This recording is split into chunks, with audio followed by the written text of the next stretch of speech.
Bonjour tout le monde, j'espère que vous allez bien. Aujourd'hui, nous allons parler de Dylan, Fidji et de son chéri Anas. Fidji dément les accusations faites par Dylan à l'encontre de son chéri Anas. Je vous laisse regarder la vidéo. N'oubliez pas de vous abonner, de laisser un commentaire et de mettre un j'aime. Merci, à bientôt.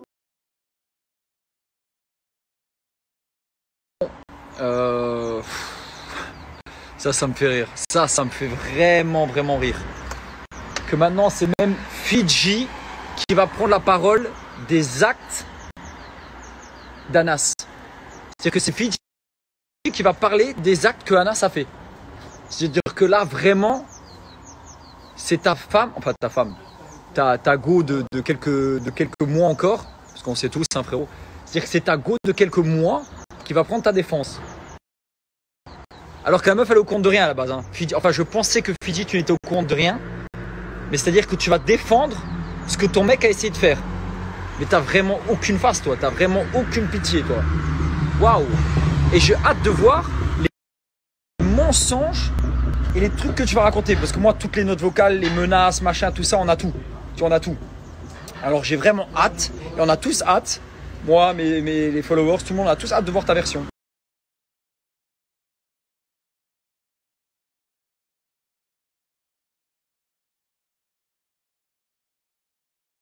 Bon, alors aujourd'hui j'ai passé une trop bonne journée, tout se passait bien, j'étais sur la plage en train de siroter mon petit verre de jus. Quand soudain, voilà, j'ai reçu quelques messages, j'ai analysé un petit peu ce qui se racontait. Et là, je me suis rendu compte, encore une fois, je savais que des fois t'en as, ils veulent pas lâcher l'affaire. Mais t'en as qui vont jamais te lâcher. Bref, ça je crois que c'est un autre sujet, je crois que j'ai même pas besoin de développer, il y a juste à regarder. Et du coup, voilà, j'ai analysé la situation. Au début, je me suis dit, bon, au début, je me suis dit, bon, je réponds pas. Je m'en fous parce que, vas-y, les gens, ils croient pas, je m'en fiche. Ensuite, je me suis dit, bon, le problème, c'est qu'il peut pas y avoir qu'une seule version. Donc, je me suis dit, vas-y, Fidji, quand même, dis-leur la vérité, ta vérité, parce que tu étais présente sur le peu qui s'est passé, le peu qui s'est produit. Donc, j'ai réfléchi, je me suis dit, ouais, je vais vous parler directement pour tout vous raconter, je vais vous faire un écrit. J'étais partie dans ma tête sur un écrit. Mais pour être honnête, j'ai une grande flemme extraordinaire de devoir tout démentir encore dans une de ces histoires farfelues. J'en ai marre. Mais c'est vraiment... Enfin bref, en fait, j'ai plus l'énergie, ok? J'ai plus l'énergie, donc je me suis dit, mais en fait, c'est simple. Vous vous doutez bien que quand il s'est produit ça, ma famille et mes amis, ils m'ont écrit. Ils m'ont dit, mais Fidji, c'est quoi les bails et tout? Genre, qu'est-ce que c'est encore que cette histoire? J'ai fait une note vocale détaillant toute l'histoire. Vous allez comprendre. J'ai répondu sur le moment. Voilà, en fait, j'ai expliqué. Et cette note vocale, je l'ai transmise à toute ma famille et à deux de mes copines. En fait, je vais juste vous donner la note vocale que je leur ai envoyée. Et voilà, vous faites votre avis, vous croyez qui vous voulez. Moi, j'en ai marre, je veux juste qu'on me laisse tranquille. Oui, hier, on se réveille, le portable à Anas, il fait que de vibrer. Je dis, Anas, réveille-toi, ton portable, il fait que de vibrer. Il décroche. Et en fait, c'est un mec qui lui dit, ouais, écoute, Anas, là, on a Dylan, on a vu Dylan. En fait, il a loué une voiture dans le 10e arrondissement dans Paris. Là, il est dans le 10e arrondissement. Du coup, le mec du garage, il m'a appelé parce qu'il a vu les embrouilles sur les réseaux sociaux. Donc, le mec du garage, il a appelé un mec de Marseille que Anas connaît. Mais truc de fou. Et il lui a dit, ouais, il y a Dylan en face de moi, je sais que tu connais Anas et tout, qu'est-ce que je fais, machin et tout. Et le mec de Marseille, il a dit, passe-le-moi au téléphone. Du coup, le mec du garage, il a été se déplacer vers Dylan, il lui a passé le téléphone et le mec, il l'a menacé. Il lui a dit, ouais, écoute-moi bien et tout, si tu continues de faire le malin sur les réseaux sociaux à parler et tout, tu vas voir ce qu'on va te faire. Dis-nous, donne-nous un rendez-vous et on va discuter toi et moi. Ça, Dylan, il a pas du tout répondu au téléphone. Il a arrêté de parler quand il a vu que ça le menaçait. Et il est monté dans une voiture et il s'est enfui. C'est la seule histoire qu'il y a eu. Il s'est enfui. Ce qu'il y a eu aussi, c'est que le caméraman qui le filmait toute la journée, c'est un mec qui veut percer sur les réseaux. Il a demandé à Dylan s'il pouvait lui donner 3000 € pour qu'il tourne une vidéo de caméraman avec Dylan et que Dylan, il la poste. Donc le mec, tu vois, il croit que ses réseaux ils vont exploser grâce à Dylan et il a payé 3000 €. Donc il veut faire son tournage.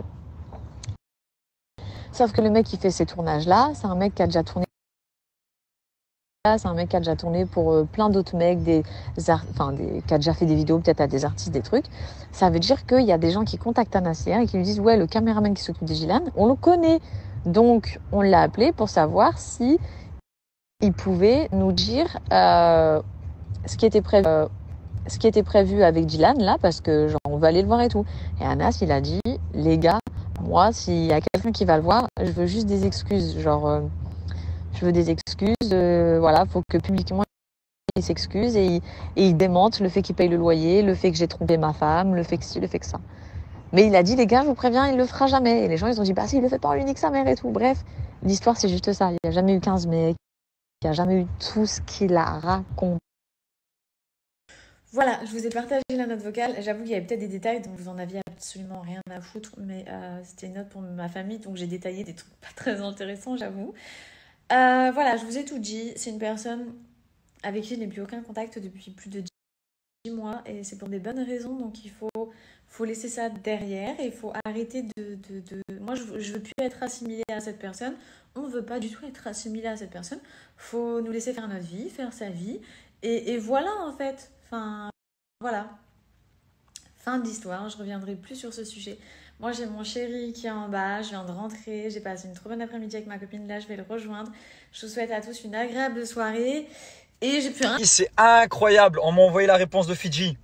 Bon, Fidji, sache que tu feras jamais avocate, hein, parce que si tu as essayé de défendre Anas, ta défense, elle était éclatée au sol. Hein, avocate, tu feras jamais. De toute façon, tu feras jamais grand-chose, mais avocate, tu feras pas, ça c'est sûr. Non, mais c'est vrai, frérot, laisse tomber.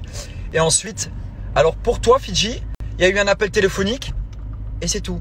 Il y a juste eu un appel téléphonique où on m'a menacé et hop, j'ai disparu. Alors les filles là qui sont là aujourd'hui là au commissariat en train de se faire menacer par Anas et Farid là, son meilleur ami ou je sais pas qui c'est. Pour toi c'est rien. Des jeunes gamines de 22 ans, de 21 ans qui sont en train de se faire menacer de mort, on les frappe, machin, on veut les frapper, machin. Pour toi c'est normal, c'est rien. 15 gars qui m'attendaient au garage, ça t'en as même pas parlé. Ça non, ça a été inventé, c'est sorti de l'espace, machin.